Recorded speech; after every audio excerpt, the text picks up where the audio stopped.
بسم اللہ الرحمن الرحیم۔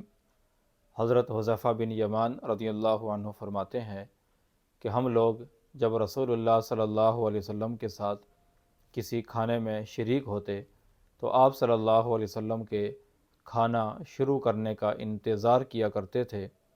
فرماتے ہیں کہ ایک موقع پر ہم لوگ رسول اللہ صلی اللہ علیہ وسلم کے ساتھ ایک کھانے میں شریک ہوئے، یہاں تک کہ ایک بچی دوڑتی ہوئی کھانے کی طرف آئی اور اس نے اپنا ہاتھ کھانے کی طرف بڑھایا تو آپ صلی اللہ علیہ وسلم نے اس کا ہاتھ پکڑ لیا۔ فرماتے ہیں کہ اس کے بعد ایک دیہاتی آدمی دوڑتا ہوا آیا اور اس نے اپنا ہاتھ کھانے کی طرف بڑھایا، آپ صلی اللہ علیہ وسلم نے اس کا بھی ہاتھ پکڑ لیا۔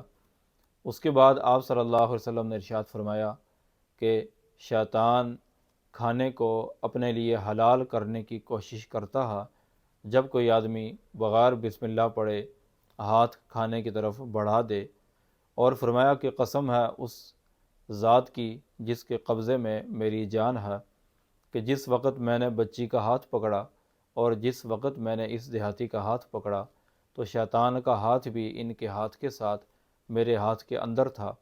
اس کے بعد آپ صلی اللہ علیہ وسلم نے بسم اللہ پڑھی اور کھانا تناول فرمایا۔ اس حدیث سے دو اہم باتیں معلوم ہوتی ہیں۔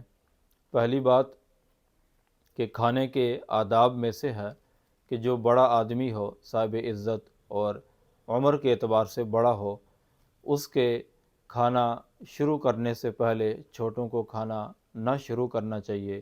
حضرت ابن عباس رضی اللہ عنہ فرماتے ہیں کہ آپ صلی اللہ علیہ وسلم فرمایا کرتے تھے کہ بڑوں سے برکت حاصل کرو۔